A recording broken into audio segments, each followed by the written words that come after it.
Mi esposa infiel dijo que preferiría morirse antes que llevar mis genes, después de descubrir que se estaba cuidando conmigo y engañándome con su compañero de trabajo. Así que tomé una venganza brutal y destruí sus vidas. De acuerdo, Reddit. Descubrí que mi esposa me engañaba después de haber fingido intentar tener hijos durante 7 meses. Su frase final fue, preferiría estar muerta antes que llevar tus genes. Así que me aseguré de que pasara el resto de su vida arrepintiéndose de esas palabras. Esto ocurrió a lo largo de unos 8 meses, y todavía estoy procesando lo frío que fui. Pero, honestamente, lo haría de nuevo. Yo, hombre de 32 años, y Kayla, mujer de 29, llevábamos 4 años casados. Ella tenía 29, y desde el primer día dejé claro que quería hijos. No de inmediato, pero sí eventualmente. Es una de esas conversaciones que tienes durante el compromiso para asegurarte de que están alineados en las cosas importantes. Kayla dijo que ella también los quería. 2, tal vez 3.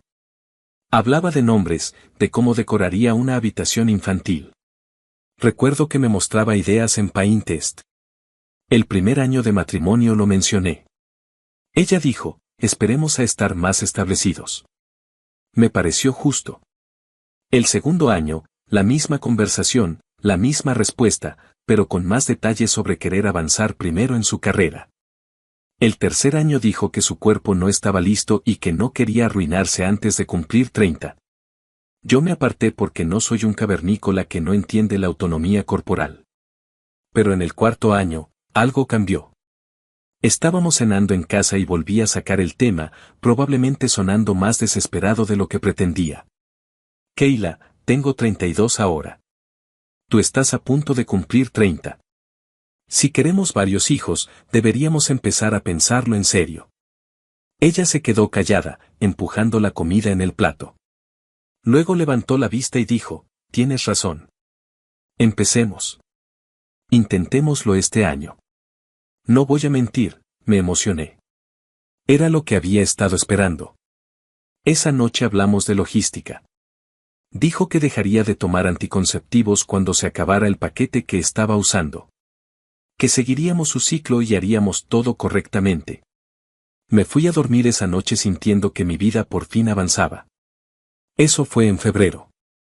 Para junio, no había pasado nada. Kayla decía que llevaba tiempo, que solo teníamos que ser pacientes. Sugería que quizá ambos deberíamos hacernos estudios para asegurarnos de que todo estuviera bien. Ella lo descartó de inmediato, diciendo que no quería medicalizar el proceso, que sucedería de forma natural. Julio pasó y se fue. Empecé a notar que estaba rara con la intimidad. No la evitaba por completo, pero solo le interesaba en momentos aleatorios que definitivamente no coincidían con ninguna ventana fértil que yo hubiera investigado. Cuando intenté hablar de llevar un control de su ciclo, se puso a la defensiva. Dijo que yo lo estaba haciendo demasiado clínico, demasiado estresante. Un mes después, lo encontré. Y ni siquiera fue porque estuviera husmeando. Ese año cambiamos a un nuevo seguro médico a través de mi empresa. Mejor cobertura, primas más bajas, todo eso. Yo soy del tipo que realmente lee los estados de beneficios cuando llegan, en parte porque trabajo en logística y los detalles importan. Nuestros estados de cuenta llegaban a través de un portal en línea, y configuré ambas cuentas con un solo acceso para mantener todo organizado. Estaba revisando nuestros gastos médicos para fines de impuestos, repasando las reclamaciones de los últimos 6 meses. Entonces lo vi, recetas mensuales, el mismo código de medicamento, la misma farmacia, como un reloj, cada 28 días. No reconocí el código del medicamento, así que hice lo que cualquiera haría y lo busqué en Google. Anticonceptivos.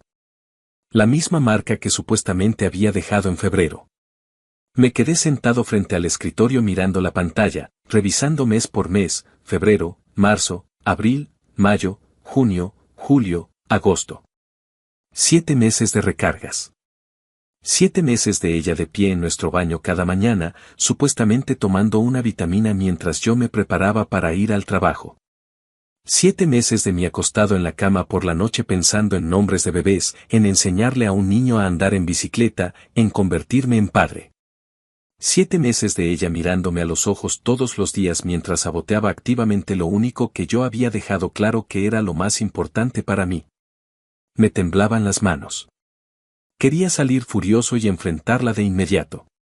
Pero algo me detuvo. Esto era demasiado calculado, demasiado deliberado. Había algo más pasando.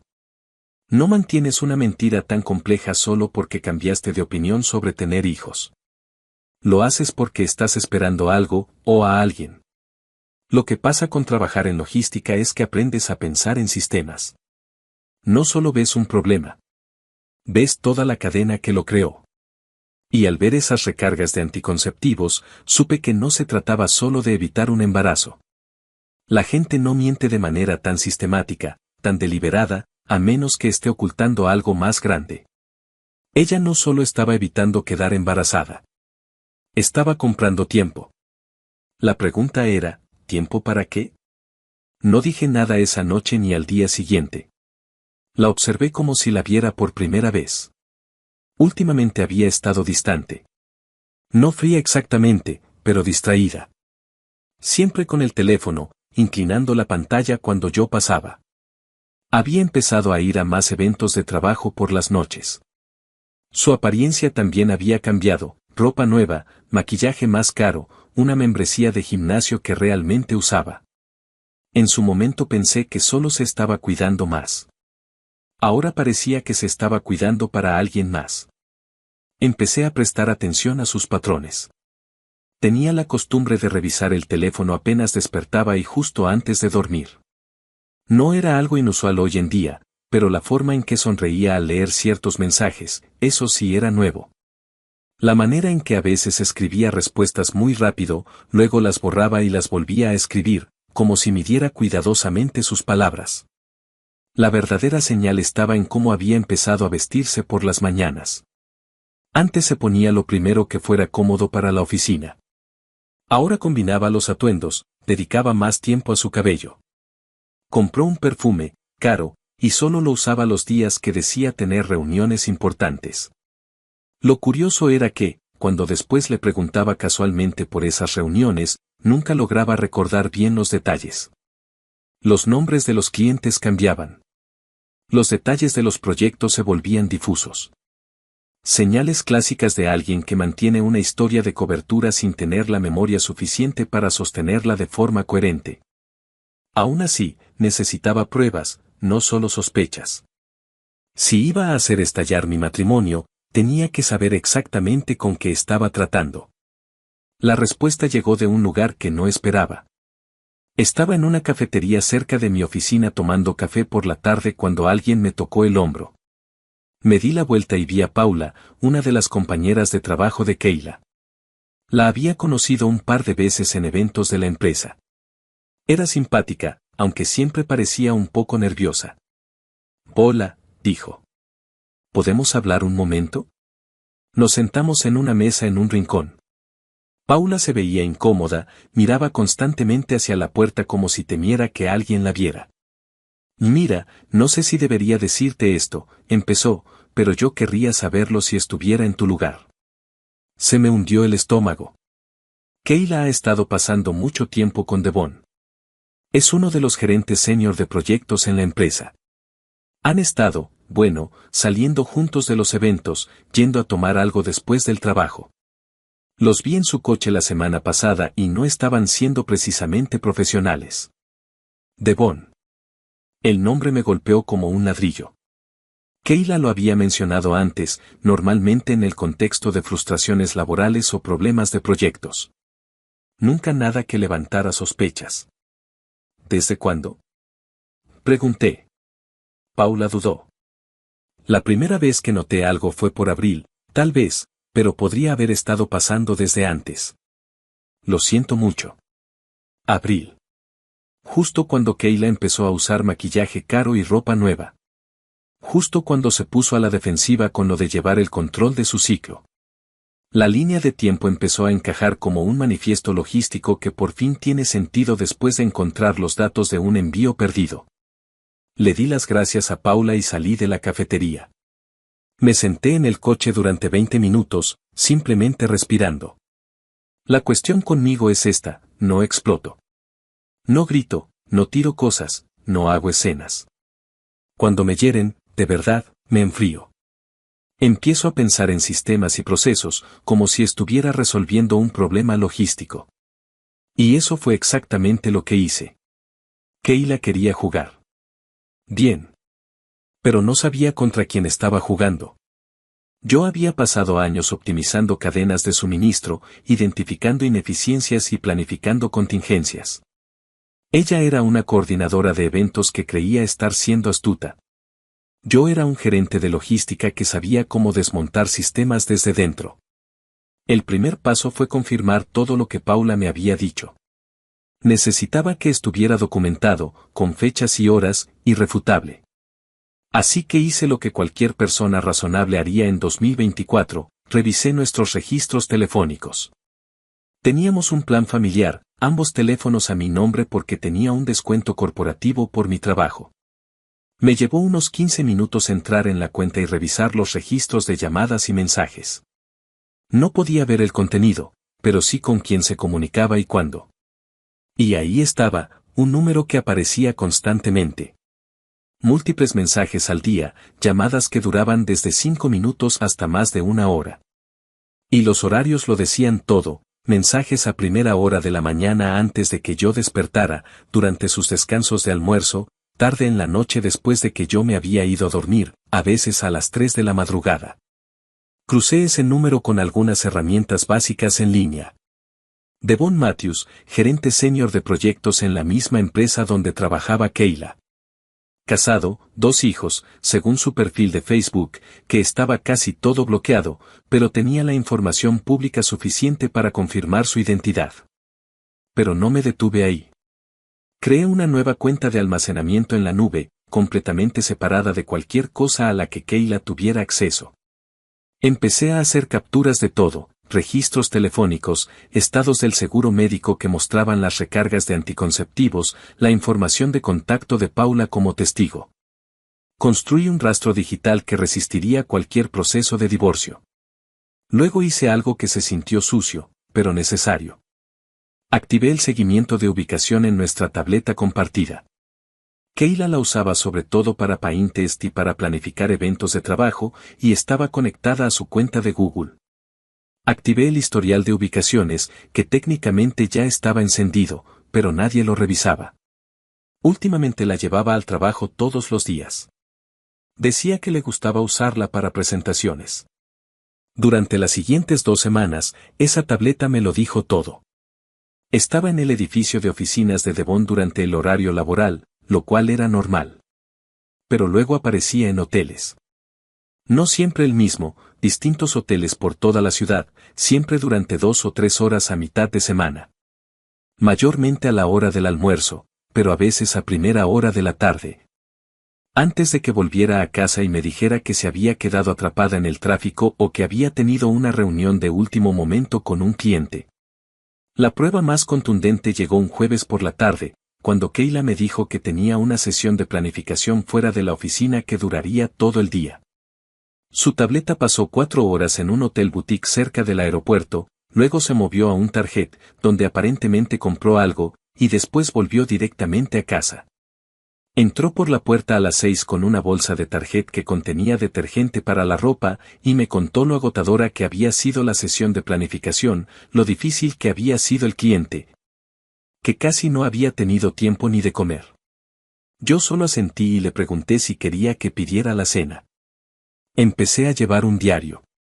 Nada elaborado, solo un documento básico en mi portátil de trabajo, al que Kayla nunca tocaba. Cada mentira que decía la anotaba junto con la prueba correspondiente que la contradecía. Cada vez que decía que estaba en un lugar y los datos de ubicación mostraban otro, quedaba registrado. Cada vez que el número de Devon aparecía en los registros telefónicos, lo anotaba. Para cuando tuve todo lo que necesitaba, el diario tenía 15 páginas. Pero antes de mover una sola ficha, necesitaba entender el alcance completo. ¿Quién más lo sabía? ¿Era algo de conocimiento común en su oficina? Y lo más importante, ¿hasta qué punto llegaba la implicación de Devon? Fue entonces cuando decidí hablar con la esposa de Devon. Encontrar a Jennifer Matthews no fue difícil. Devon la tenía etiquetada en fotos antiguas en Facebook y, a partir de ahí, encontré su perfil. Trabajaba como enfermera pediátrica en un hospital local. Por lo que pude ver, parecía una buena persona. 2 hijos menores de 10 años. Fotos familiares que parecían genuinamente felices, o al menos lo habían sido antes de que todo esto empezara. Pasé un día entero debatiendo si debía contactarla. Por un lado, arruinarle la vida parecía cruel. Por otro, ella merecía saber que su marido andaba engañándola, igual que yo merecía saber lo de Kayla. Le envié un mensaje por Facebook. Lo mantuve simple, no nos conocemos, pero creo que necesitamos hablar sobre nuestros cónyuges. Tengo información que deberías ver. Respondió en menos de una hora. Acordamos vernos en una cafetería a mitad de camino entre donde vivíamos. Terreno neutral. Jennifer llegó luciendo exactamente como lo que era, una madre agotada intentando mantener todo unido. El estrés se le notaba en la cara incluso antes de empezar a hablar. No perdí tiempo en charla trivial. Le mostré los registros telefónicos, los datos de ubicación, la línea de tiempo de todo lo que había documentado. Vi su expresión pasar de confundida a devastada y luego a absolutamente furiosa en cuestión de 5 minutos. Ese imbécil, dijo por fin. Hablamos durante más de una hora. Resultó que Jennifer ya sospechaba que algo no estaba bien, pero no tenía pruebas. Devon había estado distante, trabajando hasta tarde con más frecuencia, protegiendo su teléfono. Comportamiento clásico de infiel. Ella lo había confrontado una vez y él la hizo sentirse loca por siquiera sugerirlo. Gaslighting en estado puro. Ahora tenía pruebas y estaba furiosa. ¿Qué vas a hacer?, me preguntó. Le conté mi plan. Todo. Escuchó en silencio y, cuando terminé, solo asintió. Quiero participar, dijo. Y así, sin más, tuve una aliada. Lo bueno de tener a alguien dentro de la vida de Devon era que Jennifer sabía cosas que yo jamás habría podido descubrir por mi cuenta. Conocía su horario, sus hábitos, sus debilidades, y estaba más que dispuesta a ayudar a incendiarle la vida. Coordinamos el plan con cuidado. El objetivo no era solo exponer la aventura. Era asegurarnos de que tanto Kayla como Devon enfrentaran las máximas consecuencias. Jennifer iba por el divorcio y la custodia total. Yo iba por una ruptura limpia, con Kayla sin recibir absolutamente nada. Pero primero necesitábamos todo documentado de una manera incuestionable. Jennifer instaló un software de monitoreo en la computadora familiar que Devon usaba. Era legal, ya que también era su computadora. Eso nos dio acceso a su correo electrónico y mensajes. Resultó que Devon era increíblemente descuidado. Tenía correos guardados de reservas de hoteles, mensajes explícitos con Kayla hablando de su futuro juntos, incluso un borrador de una carta de renuncia de Kayla a su empresa, que aparentemente planeaba enviar una vez que Devon dejara a su esposa. Eso último fue el golpe definitivo. Kayla no solo estaba teniendo una aventura. Estaba planeando su estrategia de salida.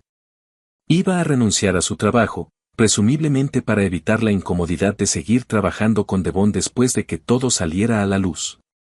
Y ambos empezarían de cero en otro lugar. Probablemente tenían alguna fantasía de huir juntos mientras yo me quedaba en casa preguntándome qué había salido mal.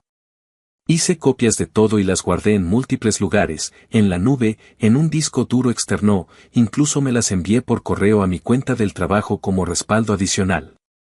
Luego vino la confrontación. La planeé para un viernes por la noche. Kayla me había dicho que llegaría tarde por una cena de trabajo. Según los datos de ubicación, en realidad estaba en la casa de Devon. Jennifer había llevado a los niños a casa de sus padres ese fin de semana, creando la oportunidad perfecta para que Devon y Kayla tuvieran la casa para ellos solos. Excepto que Jennifer y yo estábamos a punto de arruinarles la fiesta. Conduje hasta la dirección de Devon a las 8 de la noche.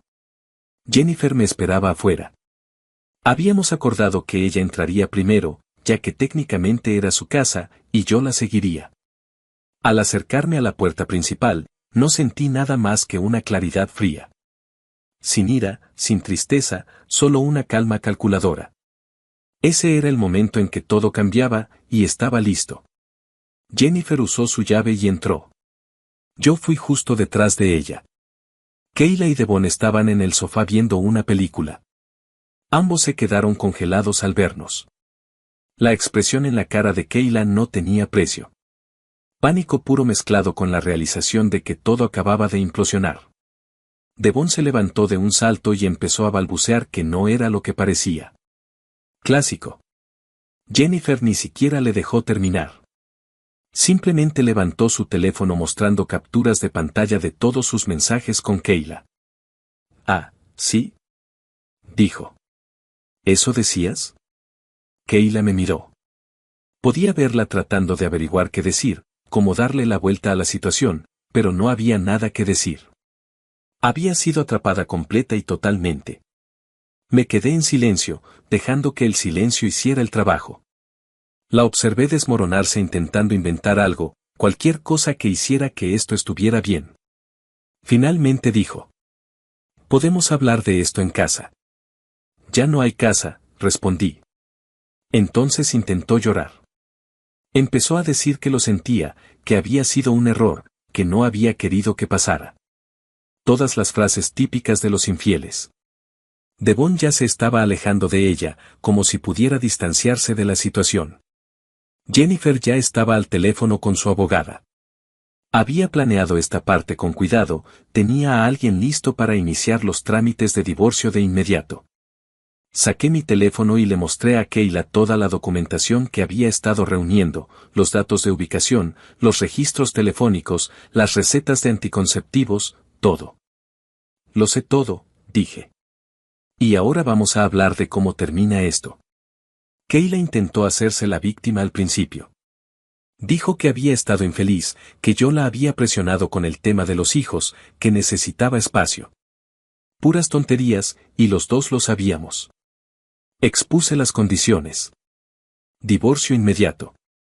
Ella firmaría una admisión de infidelidad como parte del proceso, lo que en nuestro estado significaba que no recibiría nada en el acuerdo.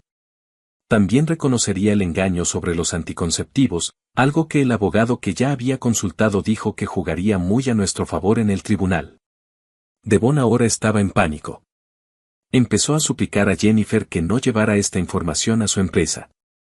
Sabía perfectamente lo que pasaría si Recursos Humanos se enteraba de que se había acostado con una subordinada. La política de la empresa era clara respecto a relaciones entre distintos niveles de gestión y él la había violado de manera espectacular. Jennifer lo miró con absoluto desprecio. Deberías haber pensado en eso antes de decidir meterte en esto. Kayla se volvió hacia Devon, probablemente buscando apoyo o respaldo. Él ni siquiera la miró. La fantasía se estaba derrumbando en tiempo real. Fue entonces cuando Kayla lo dijo. ¿De verdad vas a destruir mi vida por esto? La audacia de esa pregunta. Como si no hubiera estado mintiéndome sistemáticamente durante meses, dándome falsas esperanzas mientras se acostaba con otra persona. Tú destruiste tu propia vida, dije. Yo solo me estoy asegurando de que enfrentes las consecuencias. Ahí fue cuando se volvió desagradable. Empezó a gritar, diciendo que yo nunca había sido suficiente, que nuestro matrimonio era aburrido, que ella merecía algo mejor. Devon intentaba hacerla callar, pero ella ya estaba desatada. Todo lo que probablemente había estado pensando durante meses empezó a salir. Preferiría estar muerta antes que llevar tus genes, me escupió. No eres nada. Nunca has sido nada. Ahí estaba. La máscara completamente caída. Eso era lo que realmente pensaba de mí. Jennifer me miró con algo parecido a la compasión. Ella lo entendía. Sabía exactamente lo que se sentía ese momento. Yo simplemente asentí. Está bien, entonces. Recogí mis cosas y me fui. Escuché a Kayla gritarme detrás, pero no me di la vuelta. No quedaba nada que decir.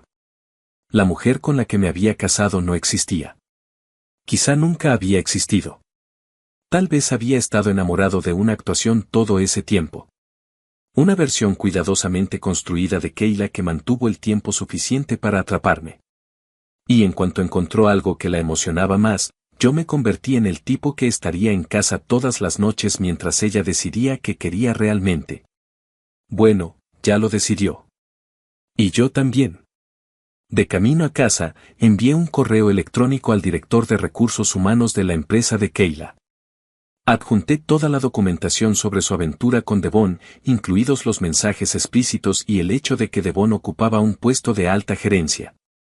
Copié al director ejecutivo para rematar.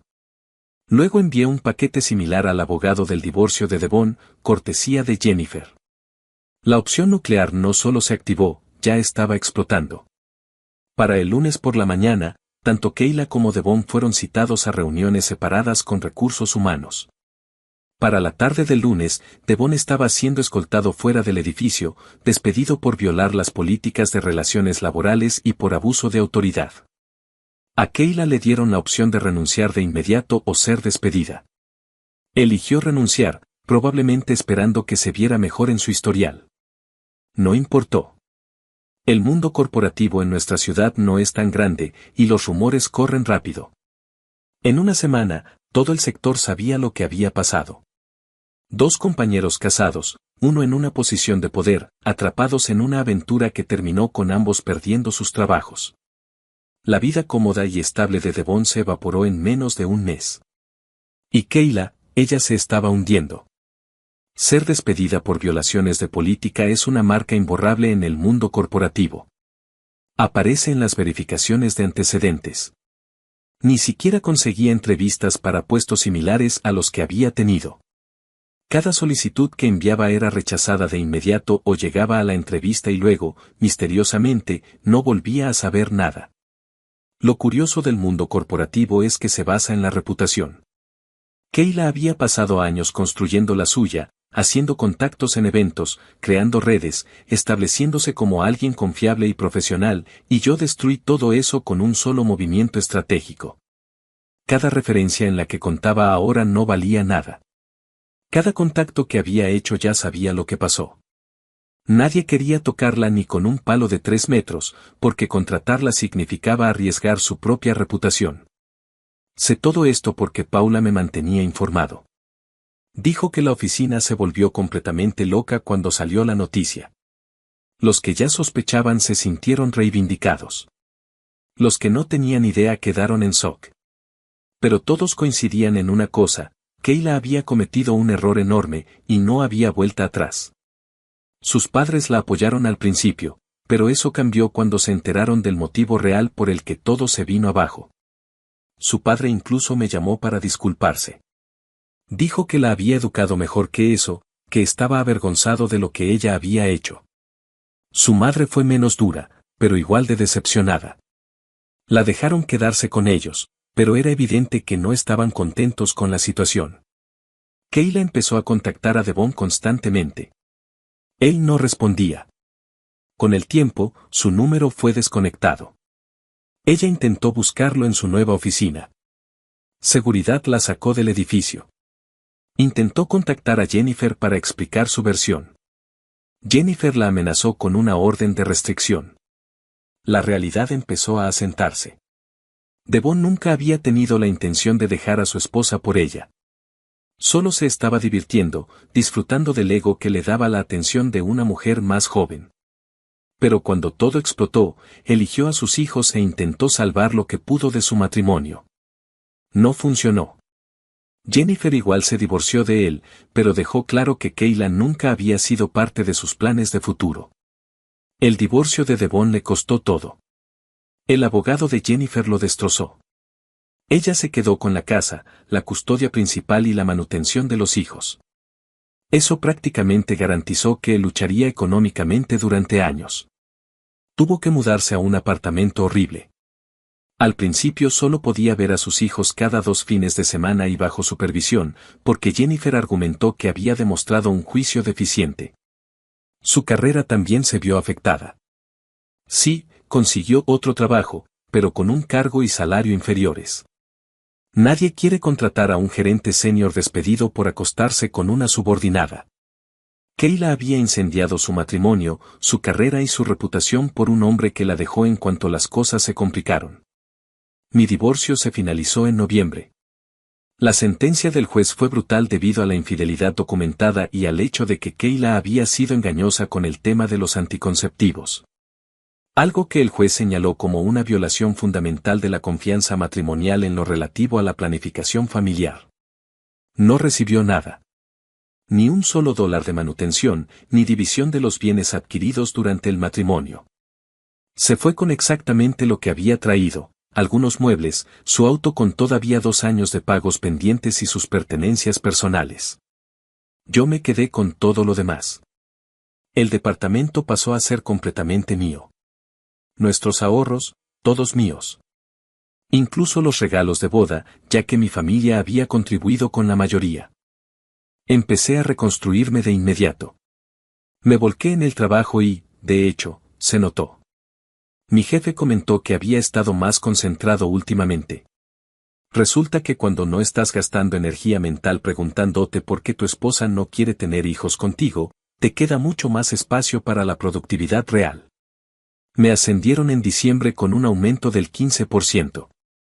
En enero me mudé a un lugar mejor, una casa pequeña con patio. Empecé a ir al gimnasio con regularidad, bajé 20 kilos y me sentía mejor que en años. Mientras tanto, la vida de Kayla seguía en picada. Finalmente consiguió trabajo como vendedora en una tienda por departamentos. Un descenso enorme desde coordinadora de eventos, pero apenas le alcanzaba para pagar las cuentas. Tuvo que entregar su auto porque no podía afrontar las cuotas. Empezó a tomar el autobús, se mudó de la casa de sus padres a un minúsculo estudio en una zona complicada de la ciudad porque era lo único que podía pagar. Su vida social también implosionó. Los amigos en común de nuestro matrimonio tomaron partido, y la mayoría se puso de mi lado cuando supieron lo que ella había hecho. Sus amigos del trabajo de la antigua empresa no querían saber nada de ella porque el escándalo había avergonzado a todo el departamento. Quedó prácticamente vetada en el ámbito corporativo local. Me enteré de todo esto por distintos canales.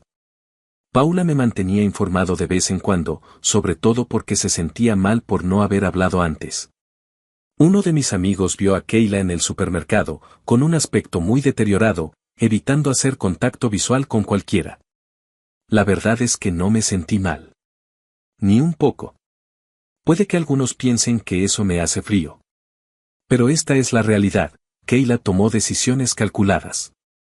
Eligió mentir durante meses sobre los anticonceptivos. Eligió acostarse con un compañero de trabajo casado. Eligió construir toda una fantasía de futuro mientras me daba falsas esperanzas. Esas fueron acciones deliberadas, y las acciones deliberadas tienen consecuencias. Yo solo me aseguré de que esas consecuencias se materializaran, en lugar de permitirle salir airosa con palabras bonitas como probablemente había hecho toda su vida. Enero pasó. Llegó febrero, unos 6 meses después de que esta pesadilla empezara, cuando encontré aquellas recetas. Fue entonces cuando apareció en mi nueva casa. Era un sábado por la tarde. Yo estaba en el garaje ordenando herramientas cuando escuché cerrarse la puerta de un coche. Miré y la vi de pie en la entrada de mi casa. Se veía fatal, el cabello lacio, la cara hinchada, con ropa que claramente había tenido días mejores. Salí a su encuentro. ¿Qué haces aquí, Kayla? Me soltó todo un discurso sobre cometer errores, ser estúpida y egoísta, sobre cómo había tirado por la borda algo bueno. Y luego vino el golpe final, quería hablar de nosotros, de intentarlo de nuevo. Casi me reí. ¿Estás bromeando? No lo estaba. Empezó a hablar de cómo la gente comete errores, de que 4 años tenían que significar algo. Yo solo me quedé ahí observándola representar esa pequeña actuación. Probablemente la había ensayado en el coche. Tú no quieres arreglar nada, le dije. ¿Quieres que yo te rescate? Eso le dio de lleno. Se le notó en la cara. Así que le dije todo claramente, que solo estaba allí porque su vida se había derrumbado. Devon la había abandonado. Había perdido su trabajo. No podía conseguir un empleo decente después de que la despidieran por acostarse con un compañero de trabajo casado. Estaba arruinada, sola, desesperada, y parada en mi entrada fingiendo haber tenido una gran revelación cuando en realidad solo necesitaba que alguien arreglara el desastre que ella misma había creado. Intentó la típica excusa de estaba enojada, no quise decirlo sobre el comentario de los genes. Empezó a llorar. Llanto total, diciendo que no tenía nada, padres avergonzados, sin amigos, sin carrera, completamente sola. Suplicándome que la aceptara de vuelta. La miré allí, completamente rota, pidiéndome que la salvara de sus propias decisiones. Un año antes, quizá habría sentido algo, lástima, algún apego residual. Pero en ese momento no sentí absolutamente nada. No, solo esa palabra. Ni siquiera pudo procesarlo al principio. Intentó el argumento de pero te amo. Lo corté de inmediato. Le dije que nunca me había amado. Que solo amaba lo que yo le ofrecía, estabilidad, confiabilidad, una red de seguridad. En cuanto creyó haber encontrado algo mejor, se fue. Ahora el barco al que se había subido se había hundido y quería volver al mío. Extendió la mano para tocarme el brazo. Yo di un paso atrás. Eso no va a pasar. Más súplicas. Terapia, lo que yo quisiera. Solo una oportunidad más. Le dejé claro dónde estaban las cosas. Había pasado meses reconstruyendo mi vida, casa nueva, ascenso, en la mejor forma física de mi vida, realmente feliz. Y ella quería que tirara todo eso por la borda para volver con alguien que pensaba que yo no valía nada. Con alguien que fingió querer tener mis hijos mientras se acostaba con otro hombre. Con alguien que me miraba a los ojos cada mañana mientras vivía una mentira completa. Ni en sueños. No soy tu premio de consolación, Keila. No soy tu plan B. Me di la vuelta para volver a entrar a la casa. Fue entonces cuando realmente perdió el control. Gritando que no podía simplemente alejarme, que le debía algo. Me detuve y miré atrás. No te debo nada. Ya no. Hiciste tu cama. Ahora acuéstate en ella. Se quedó allí sollozando, pidiendo perdón una y otra vez. Le dije exactamente por qué estaba arrepentida, por haber sido descubierta. Porque lo de Devon no funcionó. Por haberlo perdido todo. Pero no por lo que realmente me había hecho a mí. Solo estaba arrepentida de enfrentar las consecuencias. Volví a mi garaje y cerré la puerta. Escuché su coche arrancar unos minutos después. La vi alejarse por la ventana. Y eso fue todo. No he vuelto a saber nada de ella desde entonces. Cambié mi número por precaución. La bloqueé en todas las plataformas. Dejé claro a los conocidos en común que no quiero actualizaciones sobre su vida. Lo último que supe, por rumores, es que sigue trabajando en comercio minorista y sigue viviendo en ese estudio. El divorcio de Devon se finalizó y, al parecer, está saliendo con alguien nuevo. Definitivamente no con Keila. Jennifer está prosperando, de hecho, se volvió a casar y a sus hijos les va bien. ¿Y yo? Estoy bien. Muy bien. Empecé a ver a alguien hace unos meses. Una buena mujer, trabaja en educación y de verdad quiere tener hijos algún día. Vamos despacio, pero se siente correcto. Real. Honesto. A veces pienso en esa última conversación con Keila, en ella de pie en la entrada de mi casa, suplicando otra oportunidad. Parte de mí se pregunta si fui demasiado duro. Luego recuerdo cuando me dijo que prefería estar muerta antes que llevar mis genes. Recuerdo cuando me llamó nada. Recuerdo haber descubierto que me había mentido durante meses, quizá más, sobre algo tan fundamental como querer formar una familia. Y entonces me doy cuenta de que no fui lo suficientemente duro. Ella quiso lo nuclear. Lo obtuvo. La aniquilación completa de la vida que creyó que podía construir a costa mía mientras me trataba como basura. Y cuando su pequeño mundo de fantasía se derrumbó, volvió arrastrándose esperando que yo recogiera los pedazos. Keila tomó sus decisiones. Eligió a Devon. Eligió las mentiras. Se eligió a sí misma por encima de nuestro matrimonio.